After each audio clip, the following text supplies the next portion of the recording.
We're back with more from yours truly on the Thomas Take Sports Podcast, coming to you live from Buffalo, New York.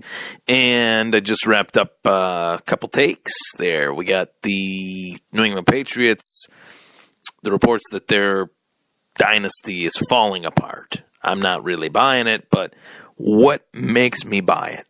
What makes me buy into that? Tune into that. And also my take on, yes, you guessed it, Tyrod Taylor. Why tomorrow's game is do or die. So take it for what you will.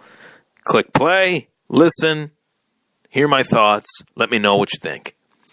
So I'm going to go to the opposite end of the spectrum here. And as everybody knows, I'm a huge mixed martial arts fan. I followed the sport for a long time, ever since I was a little kid.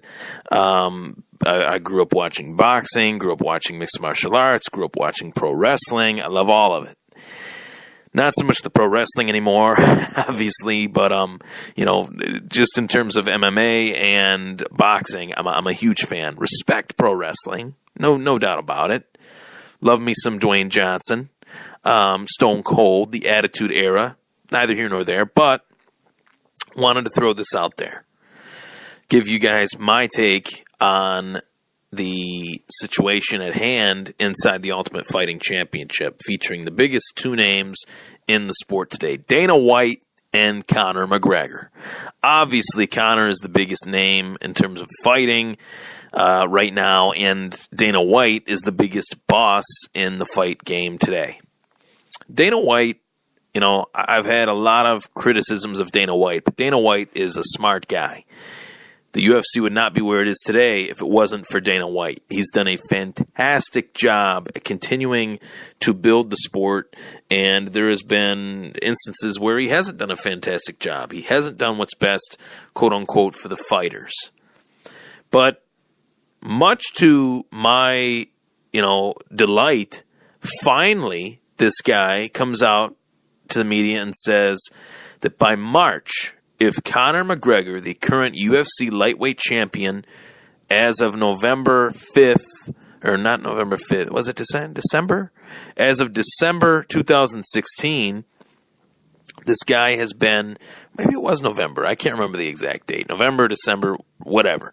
Since 2016, this guy has been the UFC lightweight champion, and he is yet to defend a belt. He has fought one time that was in the squared circle in a boxing ring versus Floyd Mayweather. We all know how that turned out. He lost via TKO in the 10th round, but showed an admirable performance, put up a decent fight, showed some decent things in there for a guy making his boxing debut. Nobody thought this fight would last no more than 3 rounds. It lasted 10. Floyd can chalk it up any which way he wants. It lasted 10. That's my take on that.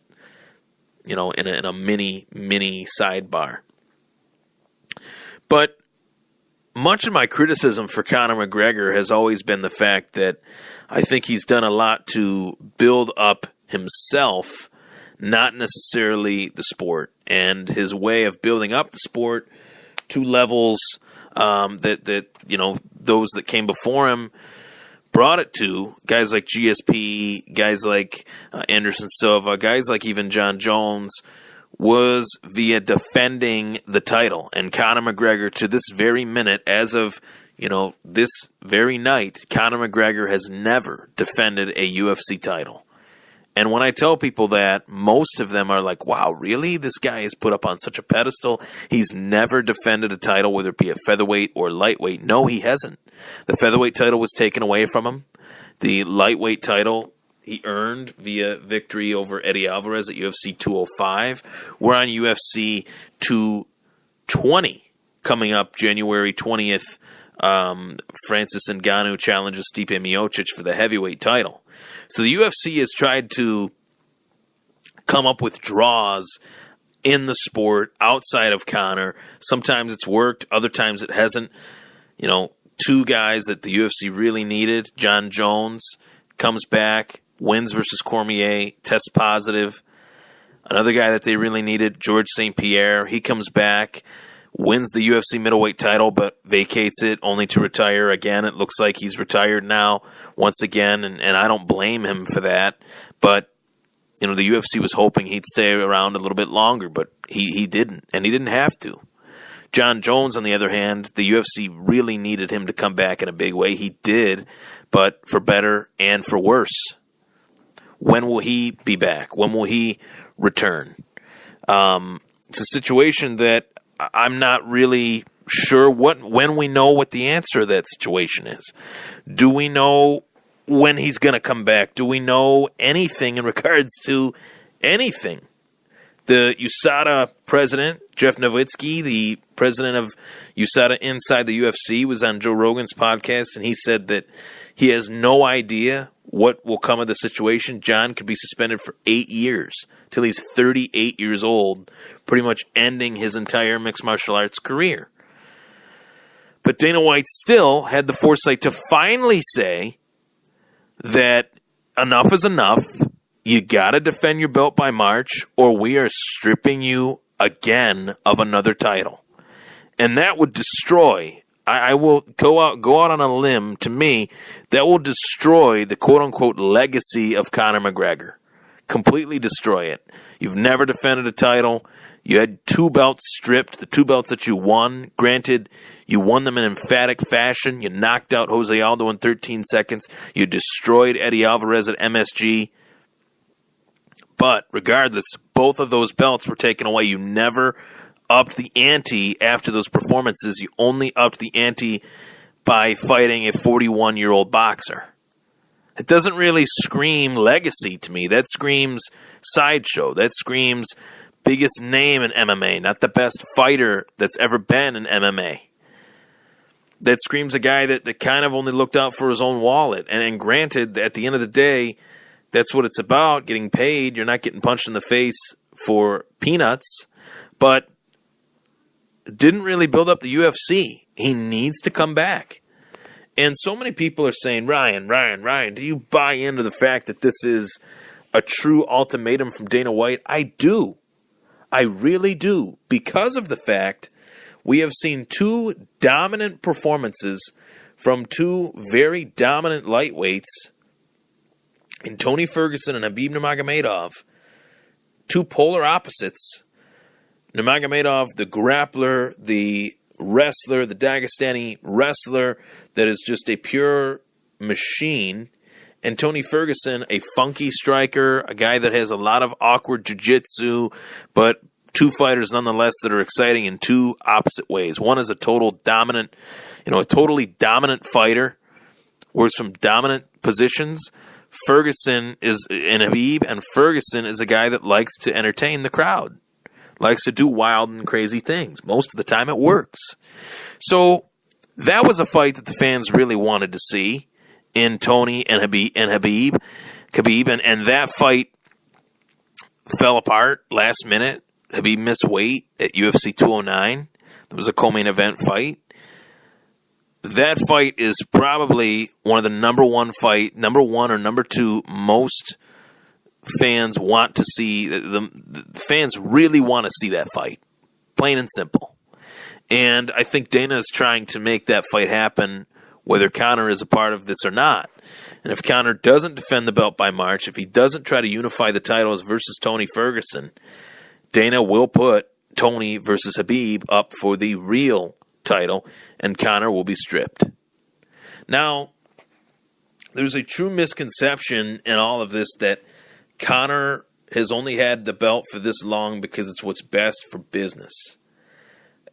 It's actually the opposite. It's actually what is worse for business is having a guy be a champion for as long as he has been and not defend the title. That is terrible for the UFC brand. It is terrible for Dana White. It is terrible for Conor McGregor, because the longer he goes without fighting in the UFC, it puts a stain on the UFC. So, case in point, GSP vacated his belt in 31 days. He knew he wasn't going to fight at middleweight. He knew it was a one-off. It was an opportunity for him to fight Michael Bisping, win the title, and vacate it. He vacated it in a month, had his victory parade, all that, vacates it. Good on you, George. Good on you. The narrative with Conor that I think the UFC would love to illustrate to the audience would be if they do take the belt away, they could put Conor in a fight in which Conor is trying to reclaim what was never lost.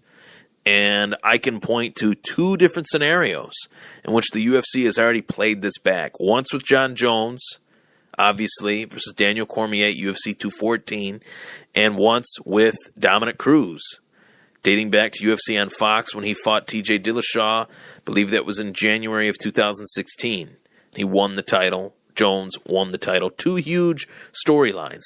And obviously, George St. Pierre didn't fight at welterweight, but never lost the welterweight title and got a shot at middleweight to reclaim a belt that he had never thought of, dreamed of even winning before. So they could add that narrative to it, for Conor. Will he fight the winner of Tony versus Khabib? You betcha. If he doesn't fight by March, according to Dana White. Now, Dana White is known to flip-flop on these issues. He's done it before. But I think that he recognizes the situation now. I truly hope that he does, because it is really destroying the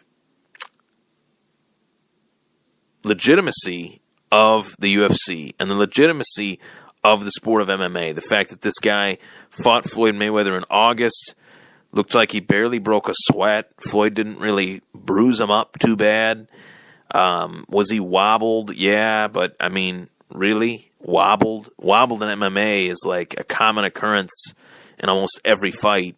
Wobbled in boxing is like, oh wow, he's wobbled. The ref has got to step in and stop this. Wobbled in MMA, you're not stopped from a fight unless you are completely out on your feet and your eyes are rolling in the back of your head. That didn't happen in Mayweather versus McGregor. It was the complete. That did not happen.